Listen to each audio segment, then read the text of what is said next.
Let's begin here. I want to welcome everyone to another edition of Public Leadership Institute's online trainings. This particular session, we're going to be zeroing in on outlining a how-to guide to advancing legislative battles as advocates, as organizers, as activists, some best practices to maximize victory. My name's Dave Woodward. I get to be your host today. I'm the National Network Director for Public Leadership Institute, county official and a former state legislator, and look forward to really fielding the questions that all of you have this afternoon as we engage topic. A little bit of background information about Public Leadership Institute. We're a nonprofit, nonpartisan policy and leadership center really focused on bringing public attention to the key issues around equity and justice and working with public leaders to improve the economic and social conditions for all Americans. You can get a lot of information about the work that we do, including some of the free publications online at www.publicleadershipinstitute.org, and encourage everyone to check out the site after the session and use those resources to help support your work. But on to other things right now. We really want to maximize participation of everyone who's joining us today. And to that end, we've got a number of ways that you can participate in today's session. If you have audio capabilities, you can click on the hand icon at any times. The hand icon at any given time to ask your question if you have audio capability. I realize that there's people who join us and don't have audio capability, so if you can type your questions in the question bar, we'll try to field as many of those as possible as we move through today's presentation.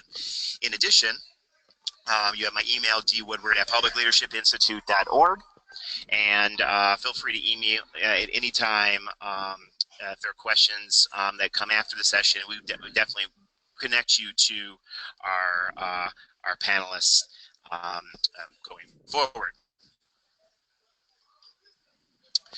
I'm really excited because today we have our guest presenter, Vinny DeMarco. Vinny DeMarco is a longtime advocate for public health causes, including reducing teen smoking and gun violence and expanding healthcare access.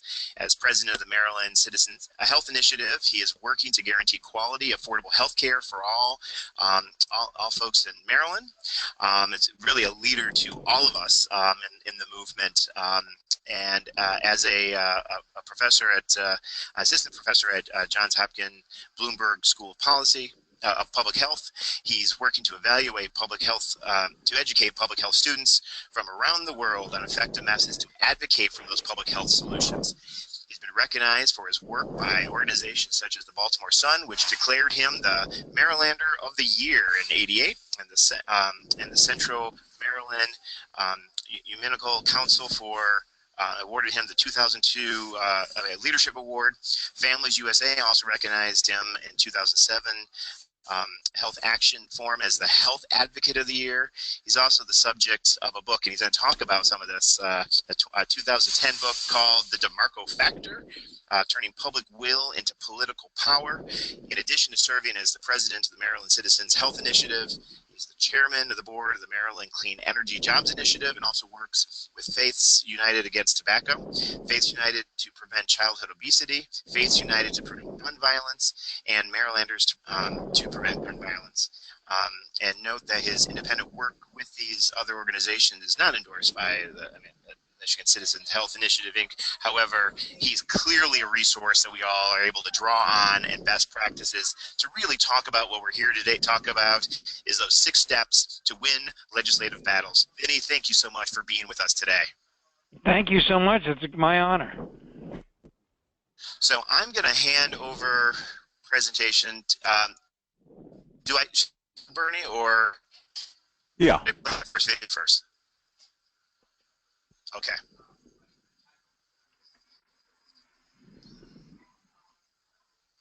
So hand over control and tell me when to play the video.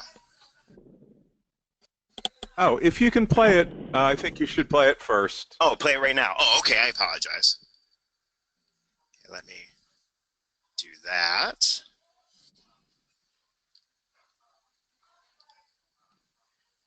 Take it back here. My screen. All right, and pull this up. And Bernie, I'm handing things over to you. Yeah, well, now that we've seen that, I don't know why we need to hear anything more. That was the whole thing. It's like done. 2 minutes. Right. Webinar over. But we really do have the expert here, Vinny, who's demonstrated, put this in action, and is a model for all of us, many who have never had an opportunity to meet in person, but very well aware of his work. Vinny, thank you so much, and why don't you take us through this presentation? Well, thank you very, very much, and I'm a big fan of the Public Leadership Institute, and Bernie and I have known each other for many decades and have spent a lot of time thinking about how to advance public health, public safety, public justice issues in the face of powerful vested interest opponents. And as you saw in that short video, over the years we've come up with this six-step approach to advancing public health, and this approach works in situations where you have a problem, a public health problem, too much teen smoking, too many guns on the street, not enough health care, and you have you know that there's broad popular support for it, but there's a powerful vested interest opponent that keeps you from making progress. And in Maryland, where I've done most of my work, these issues had festered for decades. For example, for decades, people tried to pass alcohol tax increase in Maryland, and it always failed. And nobody could make progress on gun violence prevention or on dealing with teen smoking because of the powerful tobacco, gun, alcohol lobby, and others. So we came up with this these 6 steps, which I'll talk about in a little bit of detail while Bernie works the slide. And you can go to the next one, and you'll see that we're going to talk. The slides will show when how we applied it to the alcohol tax campaign, but it really works well for other campaigns also. And Bernie, why don't you just keep going while I'm talking, because we've done this. We go on to where it talks about step 1. Well, there is a DeMarco Factor book, which I think Dave mentioned. It's authored by Michael Pertschuk, who was former chair of the Federal Trade Commission and a kind of an advocacy guru. And I was greatly honored that he wrote this book, which describes these processes I'm talking about here. And if you're interested in finding out more about it, definitely pick up a copy. So let's talk in detail about the steps, since you've seen that nice video that describes, which is also available on our website if you want to use it more. But the first thing to do is come up with a smart evidence-based plan to deal with the problem. And that involves, of course, coming up with what the problem is. What are you trying to address? Is it too much underage drinking and alcohol abuse? Is it too much teen smoking? Is it too many guns on the street? Prescription drug prices going way high? Whatever it is, we have to turn to the experts to give us advice on what are the best ways to deal with the problem. And on the alcohol and tobacco issues, we heard from all the top experts that the best way to deal with it is increasing the price, increasing tax. And when we were looking at gun violence, our experts told us the best thing was licensing handgun purchasers. And for prescription drugs, to authorize our Attorney General to stop price gouging by generic drug companies. These are solutions that our experts told us really were based in science and fact. And we're lucky in Maryland to have the Johns Hopkins Bloomberg School of Public Health, where a lot of these experts are. But wherever you are, there are people who can help you come up with this. And then as part of step 1, we encouraged our experts to do an analysis of how this proposal would help Maryland. Yes, we know generally that increasing the tobacco tax would reduce teen smoking, increasing the alcohol tax would reduce underage drinking, but how would it affect Maryland? And we asked the experts to devise a Maryland-specific proposal, a Maryland-specific piece of paper or a document that said, okay, if you raise the alcohol tax this much, there'll be this many lives saved and this much money saved for the state. And similarly, on the tobacco tax, if you raise tobacco tax $1 per pack, you would save these many thousands of kids from starting to smoke. You'd save these many lives ultimately, and you would you would save the state hundreds of millions or billions of dollars in healthcare costs. So these Maryland-specific numbers are very, very important. And we also asked our experts to help us come up with responses to what the opposition was saying. On the alcohol tax, they would say that people would go cross-border to get their alcohol. It would cause jobs, but we put out a study from experts showing that neither of those was going to happen, and that the alcohol tax would result in the savings of lives. And I could tell you that these reports make a big difference. Our wonderful Speaker of the House, Mike Bush, very progressive and wonderful leader, he had originally had misgivings about the alcohol tax, but he saw this study from these experts, which laid out so well how increasing the alcohol tax would reduce underage drinking and deaths from alcohol, and how it wasn't regressive and it was smart policy. And he became one of our big supporters. And one thing I want to say is that the results were there. After we enacted these laws, several years later, there was a big drop in teen smoking in Maryland, and there was a big drop in drunk driving deaths in Maryland from the alcohol tax. And also when you put out a proposal like an alcohol tax or tobacco tax, there's money coming in which can be used to fund important public health programs. For tobacco tax, we use it to expand Medicaid. As you can see from this slide, we use it for health care, mental health, developmental disability, and addiction treatment and prevention with the alcohol tax. So it became not only a public health measure that in and of itself saved lives, but also money was used properly. And that's all part of step one, coming up with the right proposal. And then you have supporting data like you see here showing that an alcohol tax is generally popular because only a small percentage of people drink enough to pay a substantial alcohol tax. So this is the kind of data you put together in step one. It's all the process of putting together your backup data. Now you go to step two, which is to test the political power of your issue. So, we've all heard about the general polling out there that people support tobacco taxes and other measures like that, but we wanted to know in more depth, would our proposal move voters to support candidates who supported our proposal? So we commissioned a poll, and it's very, very important when you're doing this to hire a good pollster, someone who's respected by the policymakers as well as by the media and by the public. And we use a firm for our stuff called OpinionWorks, who is the pollster of the Baltimore Sun and very, very well respected in Maryland. But make sure you have a respected pollster. Then you'll see in further slides the kind of questions we asked. Well, first we got the data together. We wanted to know, do you support the alcohol tax? But if we go to another slide, I want to show you the most important question. No, keep going. The most important question I want to focus on this. This is a question that we ask over and over again. I've been asking questions like this since 1994. First, generic question in the next General Assembly session: for whom you're likely to vote, a Democrat or Republican? And all the time we're a generally blue state, the Democrats up by about this many points, 16 to 20 points. The next question is, if the Democrat supports the alcohol tax and Republican opposes it, for whom you vote?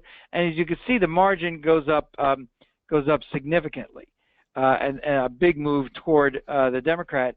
And this happened the same way on tobacco tax issue, licensing handgun purchasers, and other prescription drug price increase, prescription drug price gouging legislation, that people move toward the Democrat. And then question 3, what if the Republican supports and Democrats oppose? And see now the Republicans ahead by 10 points. That's a major shift. And I want to emphasize that this is the kind of polling which gets the attention of legislators and candidates and the media and the public. And it's very, very important you're using this process to do this kind of polling to test whether you have the support. And assume you do, then you go into coalition building. Yeah, and let's go to step 3. Assuming you have that support, in step 3 is when you, as the subtitle to the DeMarco Factor book says, transform that public will, which you saw demonstrated in the polling, into political power. We know because of step 1 and 2 that our proposal is good policy and good politics, but how do we translate that into real support? First thing you have to do is build a broad coalition. And to do that, you need a document. You need a 1-page document, and give yourself time to get this done. But that 1-page document, I think in the next slide you'll see an example of a resolution that outlines the problem and the solution you're trying to use to solve that problem. It's very important that that document be no more than 1 page, and that you talk to the public. As the slide says here, a lot of people don't talk to the people of the state. They just spend their time talking to policymakers. But you've got to always reach out to the public, and we find one of the most important groups to reach is the faith community. And you'll see in the next slide we talk about the reasons why the faith community is so important. They have a strong moral authority. They have a lot of grassroots power that can help you. The media loves stories of the faith community taking on tobacco companies, alcohol lobby, everyone else. We did one press conference on tobacco with faith leaders, and the icon that night on TV was something like God versus tobacco. Very, very hard to beat. And the faith groups bring a lot of diversity to the movement, all kinds of diversity, racial, economic, religious, of course, and political. Sometimes you could bring together people who disagree on other issues as part of your coalition, and it's critical that you also recruit individual activists. You go to as many organizations as possible, but I want to emphasize: make sure you build your support through this 1-page document that they will sign. And so many of our colleagues write these big giant papers and expect people to read them. You're talking to very, very busy people. Put it all on 1 page. You're much more likely to get their support. The next slide shows the what we call the rule of the thirds. When you're developing your policy, you want to make sure that it will motivate that third of the public who's really devoted to what you're trying to do and trying to make it an issue that they will go to write their legislators, go to rallies and everything else, without turning off the middle who support you, but maybe turned off if what you propose is way too radical. And the policies we've proposed, from tobacco taxes, alcohol taxes, licensing hang-up purchasers, and stopping prescription drug price gouging, all fit into that area where they really excite your base, but don't turn off the people in the middle. This is just more. We can skip this. This is what I've just said. Is that you want to focus on making sure that you excite the people who are your base without turning off the people in the middle. These are some of the lead coalition partners on the alcohol tax, including unions, disabilities. These are all the supporters for the alcohol tax campaign, and this is the document that they all signed. Very, very important that that it's 1 page, that it's very succinct and well written, and summarizes the problem and the solution you're trying to tell them to do. And rule 1 is no more than 1 page. Rule 2 is make sure you have everybody in the room who needs to be involved in how this is written. for when it's a tax, where the money goes, or other kind of issues, other problems will come up that you have to address.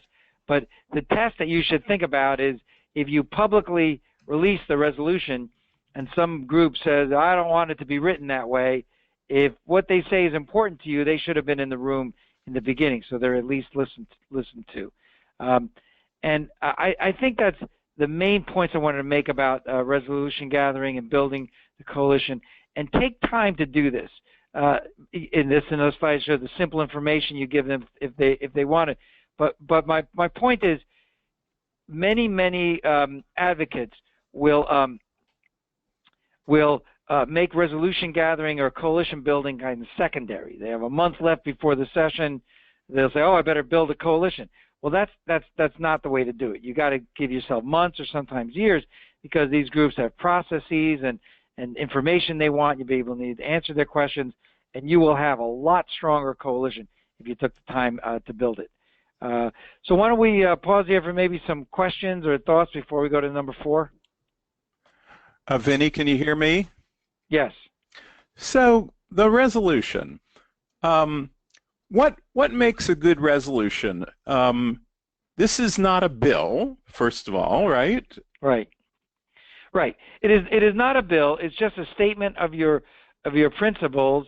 Because certain things. This one talks about how the problems caused by alcohol abuse amongst youth and everyone else, and then the operative section is the resolved. What we propose to do: raise the alcohol tax by a dime a drink and use the money for these purposes as outlined there. So it's not a bill. It's not a piece of legislation, and I want to emphasize for those who are concerned about tax-free organizations, a tax organization that raise a tax-deductible money, 501c3s, getting organizations to sign this is not lobbying at all. But when you ask that organization to contact legislature, of course, that's lobbying. But just getting groups to sign this as a statement of their principles is not lobbying. And so, again, ironclad rule, no more than one page, very, very important, and make sure that people are in the room who should be to write up the key parts of it. And you find that it's easier to get people to endorse a resolution than a bill?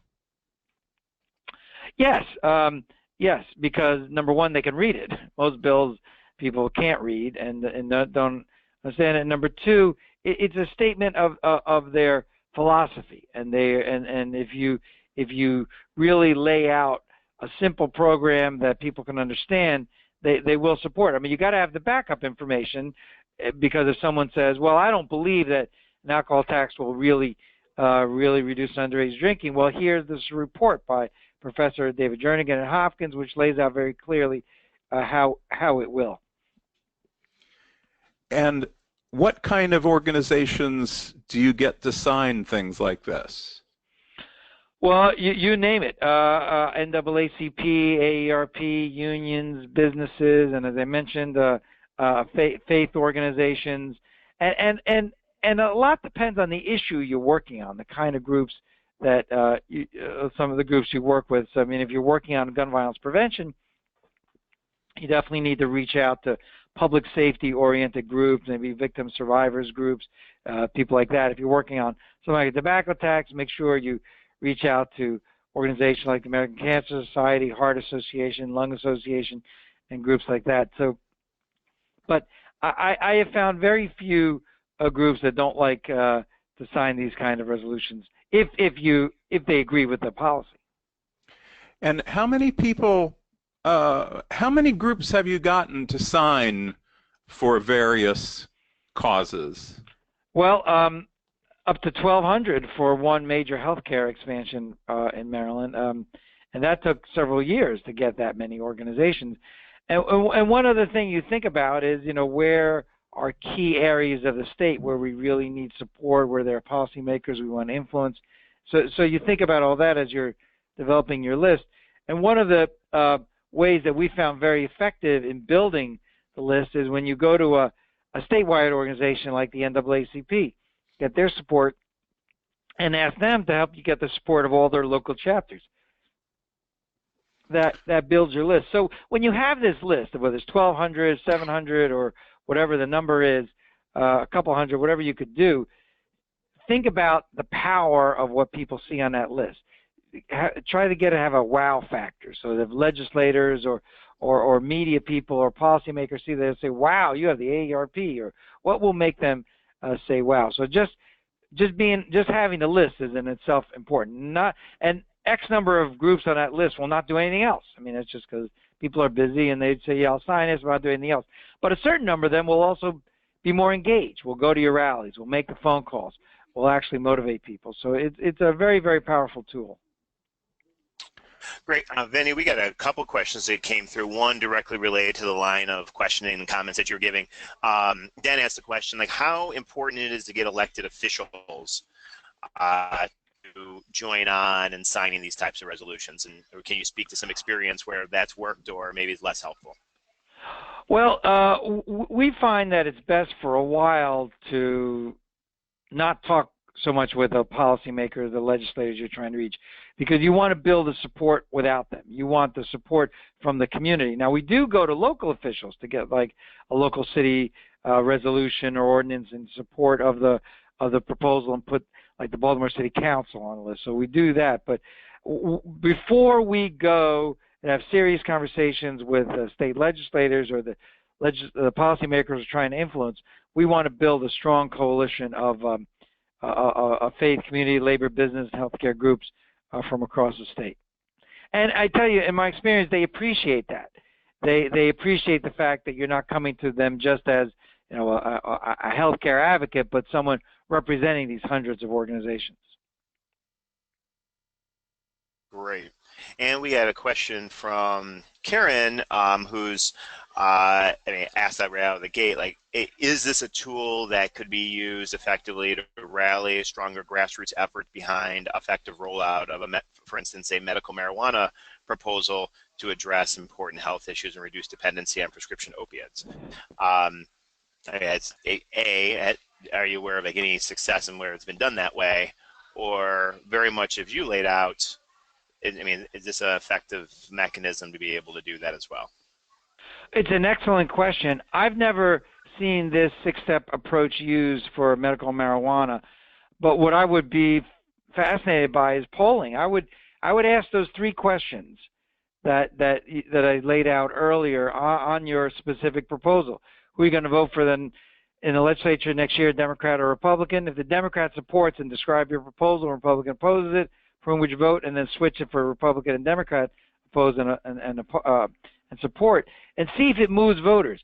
Because this technique really only makes sense if your issue moves voters, and I would be fascinated to see if it did for that issue.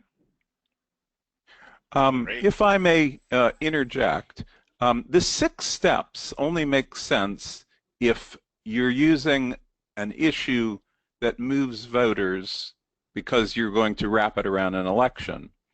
But you could use a resolution, a one-page resolution, yes, to build a coalition no matter what.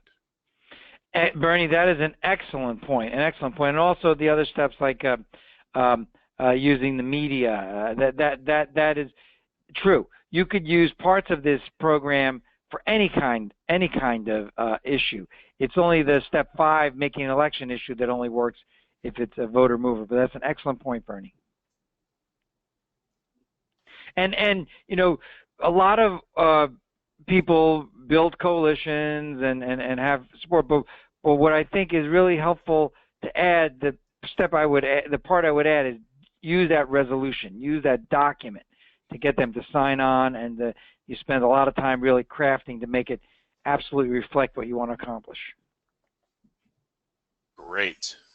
Well, why don't we move to the next, stage 4, and then we can come back for questions. People can type in questions or raise your hand if you have audio capabilities, and we'll come back to you in a little bit. Yeah. Now, step 4 is very, very important because we got to communicate what we want to accomplish to the public, and I've used it throughout steps 1, 2, and 3. We use the media all the time, and the media. When we announced our study showing that alcohol taxes save lives, tobacco taxes save lives, we held a press conference to get the message out. Our polling, same thing. And when major groups endorse, so like the faith leaders always use the media to get the message out. And as you all know, there are three kinds of media: earned media, paid media, and social media. And earned media is what we mostly do, and I think most of these slides are about that, is that we get these press conferences and get the attention of the news organizations to publicize what we want to publicize. And two very important things to think about: make friends with the journalists and build relationships with them, and think hard about your message and your messenger. Think hard to make sure that you have a very simple message to share, like alcohol taxes save lives.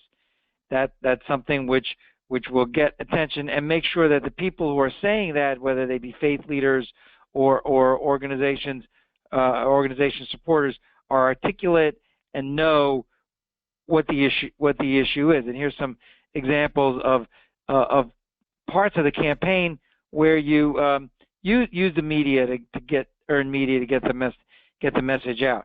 And you should follow up your events when you get this a newspaper article or something on TV or radio with op-eds and letters to the editor, and visit those editorial writers. I can't emphasize this enough. Visit those editorial writers to make sure that they write editorials in support. And here are some examples of headlines that we got for the alcohol tax. They just keep going on and on.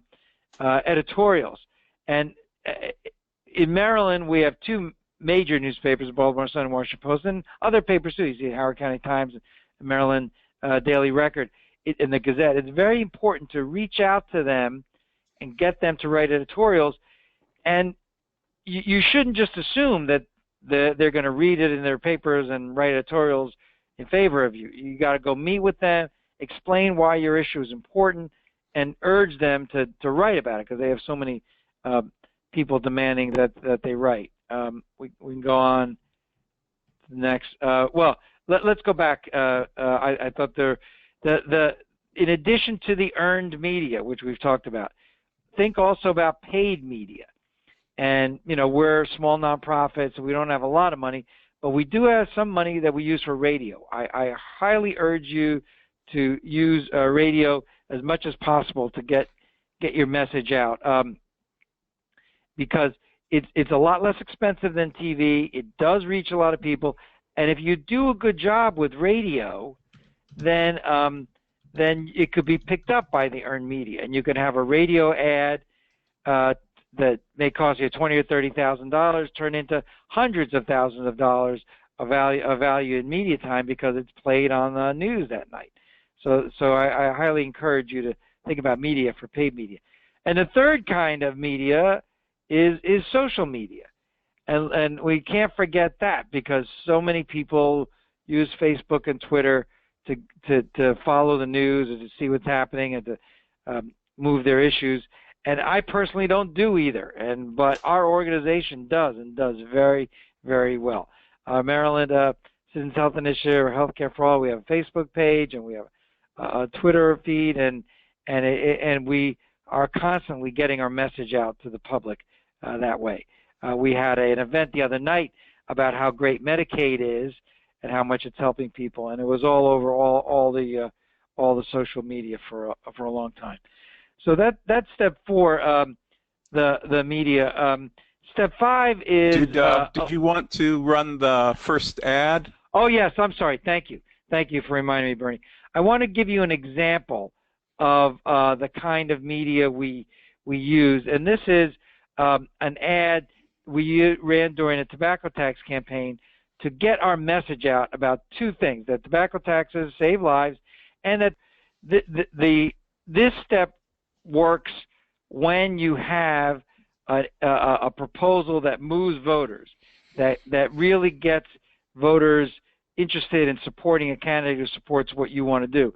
And the main thing you do is you take that resolution that all these organizations have signed and you got all this media attention for, and you turn that into a candidate's resolution. So candidates will sign.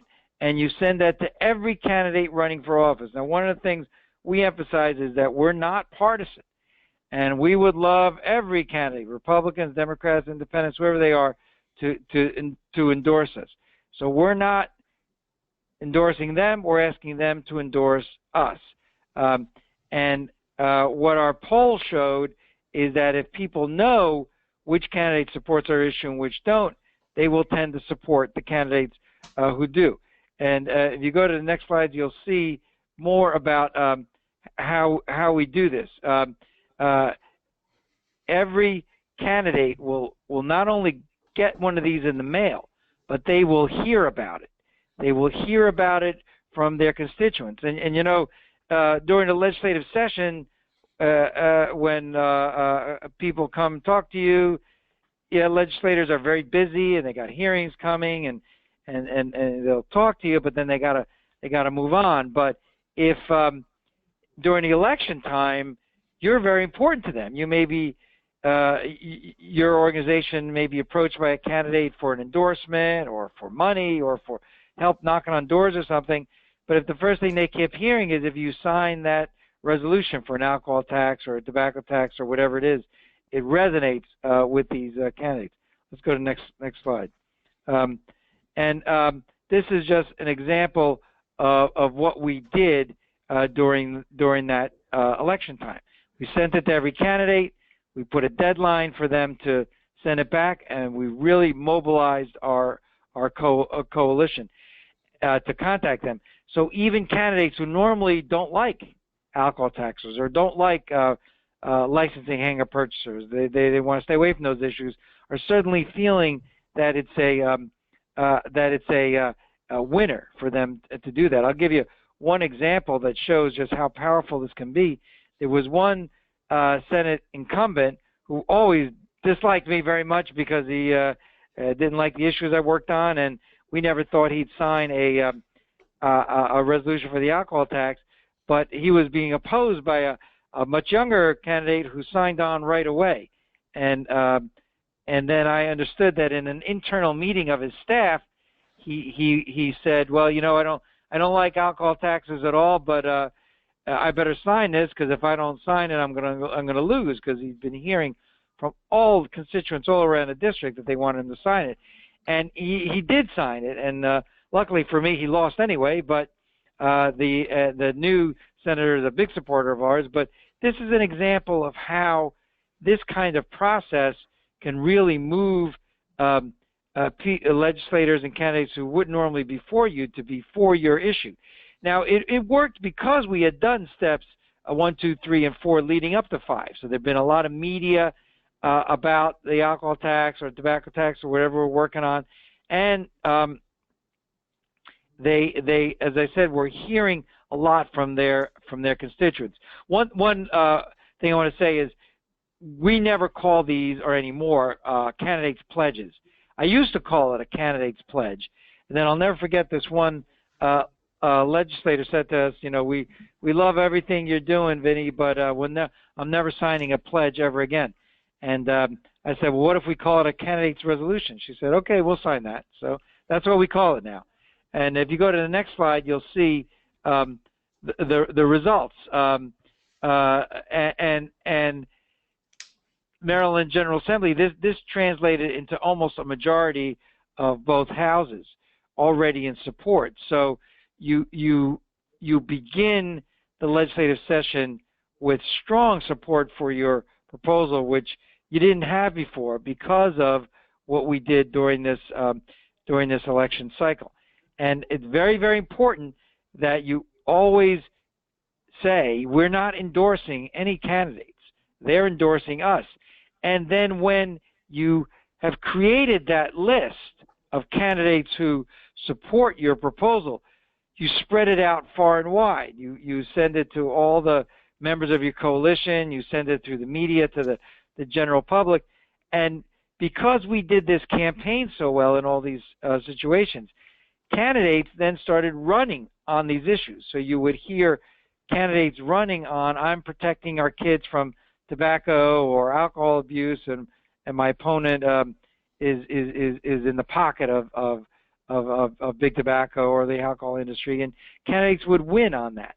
And we've had many examples of candidates at the state legislative level winning on these issues that we had made so important. And that's a lot harder to do, of course, at the gubernatorial level, statewide race, when there are so many issues involved.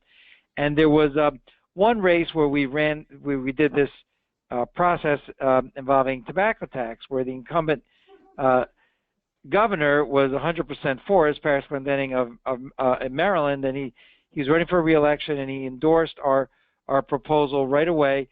But his opponent, a woman named Ellen Sauerbrey, was completely against tobacco tax increases. She said, why don't we go after chocolate companies? I'm addicted to that. So she obviously did not know about tobacco. But we wanted to get the message out in that race that she was opposed to our efforts to reduce teen smoking. And it was hard to do with one issue. So we worked with a group of faith leaders to run another radio ad, which I'd like Bernie to play for you.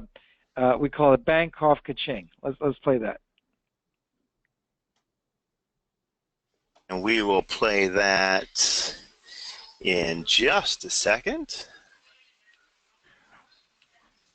While we're waiting, I can tell you that Paris Glendening, the Democratic incumbent, won that election, and afterwards he felt like this radio ad helped to get the message out that helped him win. And one of the things he said, I'll never forget, is, I won on raising the tobacco tax to save kids' lives, and we're going to do it. And that's one of the reasons we got it done.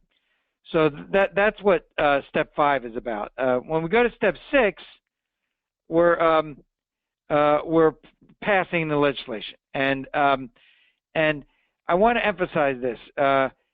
Most of the time I hear advocates going from doing something like step 1 and step 2 and go right to step 6. We've got a proposal that saves lives. Here's some polling data to support it. You need to pass it, which can work sometimes, but if you have a powerful vested interest opponent like the alcohol lobby, it's not enough. You have to do things like steps 3, 4, and 5, and if you can't do 5, the electoral piece, at least steps 3 and 4.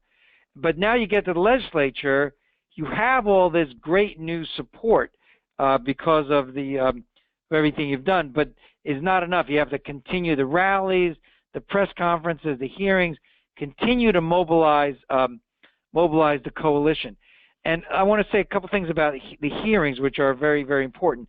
2 things you want to accomplish at those hearings. One is to make sure they know the evidence basis for your proposal, why how an alcohol tax will work to actually reduce underage drinking and drunk driving deaths, and how tobacco tax will work, or licensing and purchase. Make sure you lay that out with your experts.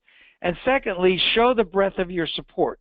Show the breadth of your support amongst labor, faith leaders, community groups, everyone else, so you can really show them that your position is strongly supported, not just by the polling, but actual people. Let's go to the next slides. And you pull out all the stops and what you're doing, and a lot of what you've done over the last months or years is build support for build relationships with these coalition partners, so that when you're here, you can, during legislative time, you can keep the pressure on. And this will result in enactment of legislation, at least it has for us in many situations, over the most powerful vested interest opponents. But we don't have much time, but I want to go to, you get the bill passed. I want to talk about 3 things that are very important after the bill is passed, and you use the 6 steps properly. Is thank you to the legislators for supporting, especially if it was a controversial and tough issue with a powerful opponent. Make sure they know you're grateful to them. When we passed one major health care bill, we ran a full-page ad in the Baltimore Sun thanking the governor and the legislature for expanding health care to hundreds of thousands of people. spread the news far and wide, celebrate. We like to do parties with our coalition and with legislators to celebrate the victory. So make sure you do that. In addition, number two, very, very important, is implementation.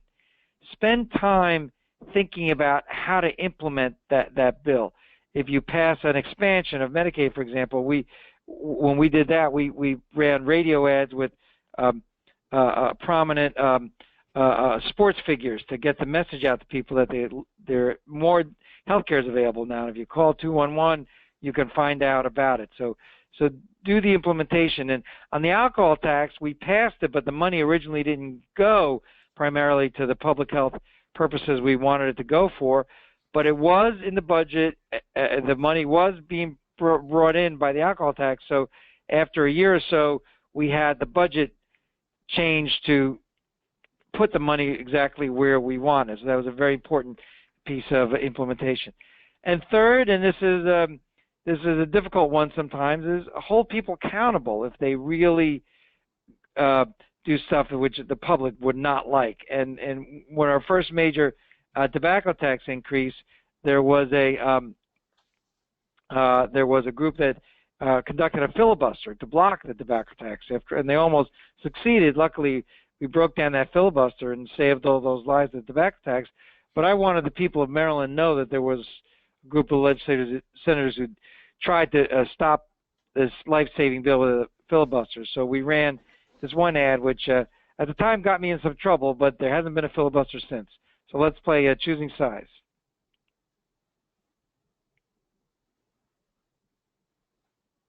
It's kind of an observation.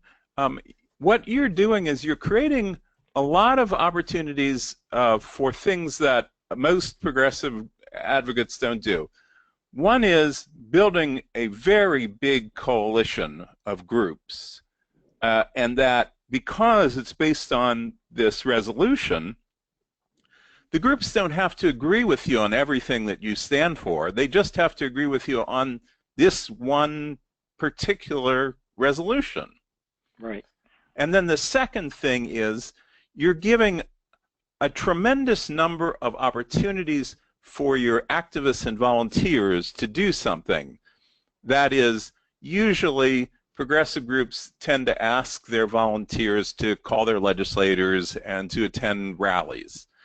But when you're doing the resolution campaign, trying to get people to sign resolutions, you can have activists out there trying to get groups to sign resolutions.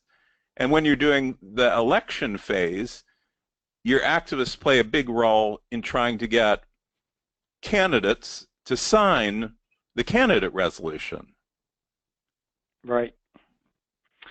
Right. That's exactly right, Bernie. And you know, as I said earlier, there's a range of people who sign these resolutions. Some, that's all they're going to do is sign. But then there are others who want to do a lot more. And the more you have for them to do, the better. And you could also be having them writing letters to the editor, doing press conferences with you. So this process, you're right, has a lot of potential for engagement of the coalition partners.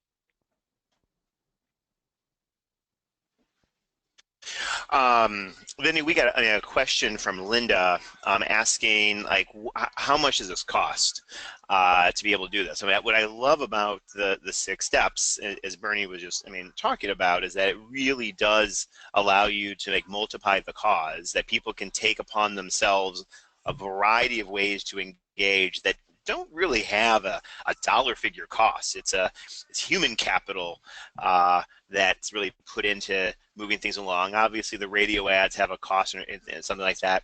So, can you speak to the cost in general to support? This was a statewide effort, and so I think it's important to keep that to scale. But can you get down to the money? Yeah. Well, you know, when we ran these campaigns over the last 20 years, I would say over a couple of years, $200,000 of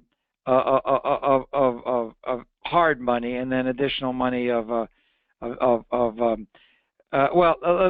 me say it a different way. It depends on on how long a time you're going to be doing this and how you're going to be doing it. If you're going to try to do it soup to nuts, I would say at least $200,000 or $300,000, and then some of that could be tax deductible money, doing the coalition building, et cetera. But if you're going to do the election part, you got to raise non-tax deductible money, and that's hard. And we usually, when I run these kind of campaigns, have a 501c3 IRS approved tax organization, nonprofit that can raise tax deductible money, and a partner 501c4 non-tax money organization that can only raise non-tax deductible money. And there are parts of this campaign, like Step 5, that have to be done with the non-tax deductible money, and that's hard to raise a lot of times. You got to really think about how to do that. Right. But Vinny, you're really talking about a lot of that is staff, right? Yeah. I mean, yes. The things that cost money other than staff are the poll, which you usually pay 25, 30. Yeah, 25,000. Yeah. And radio ads, which usually pay about 30. Yeah. About 30,000. And then sometimes you'll want to there's staff, and then sometimes you want to retain some consultants to help you reach out to particular groups to get them to sign resolutions and things like that. But there are different costs. But Bernie's absolutely right. The main cost is staff. Right, and I mean, obviously, there's going to be staff support that's necessary to help coordinate. I mean, we get a number of comments that are lifting the obvious that for this to be successful takes an enormous amount of planning.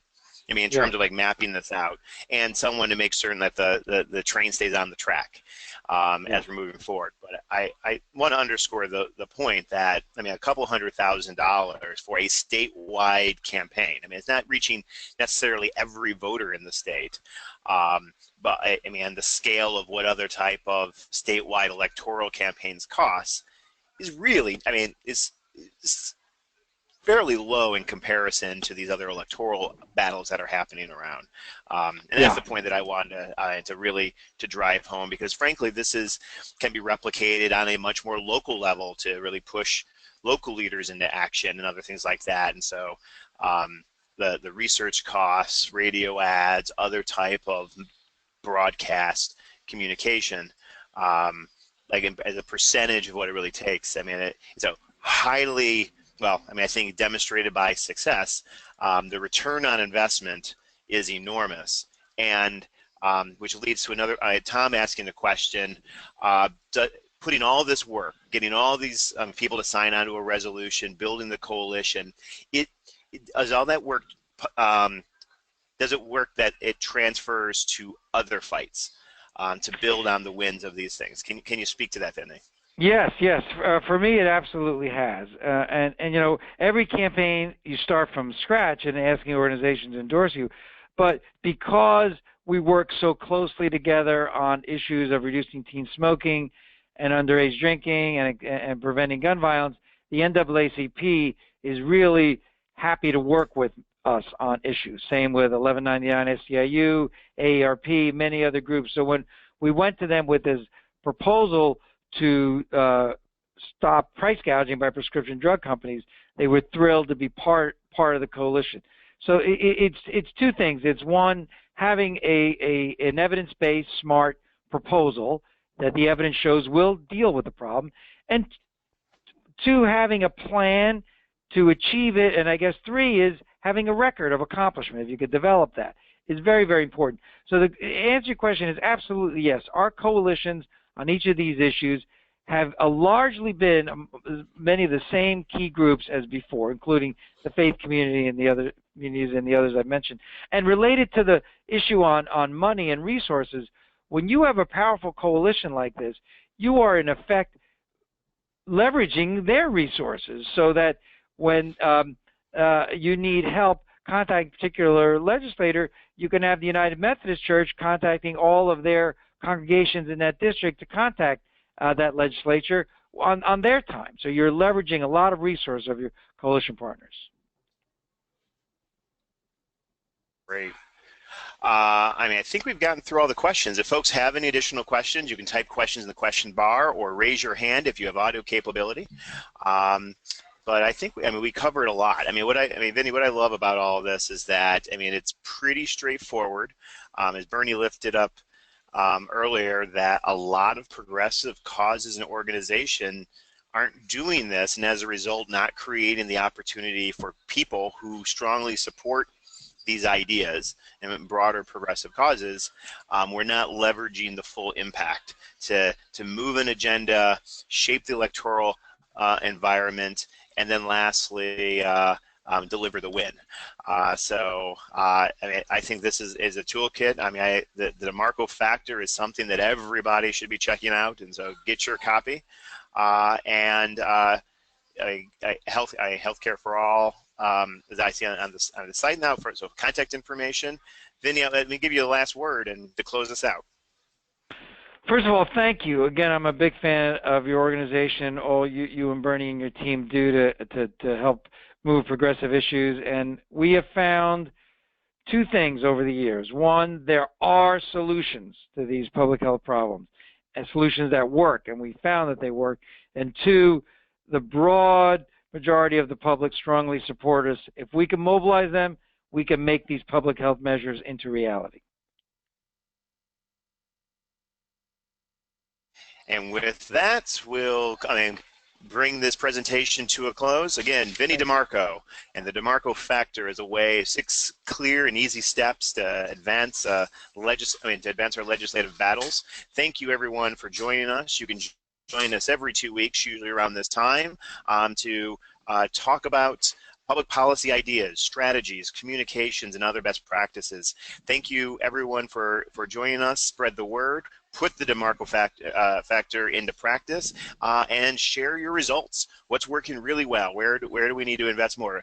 This is a pathway to leading, help advancing all the fights that we're fighting on at the local and state level. And I think we owe it to the movement and to our values to lead with proven best practices to deliver on the solutions that are necessary to improving the lives of the people that we serve. So with that, everyone, thank you very much. See you next time. Thank you. Bye-bye. Thanks. Bye-bye.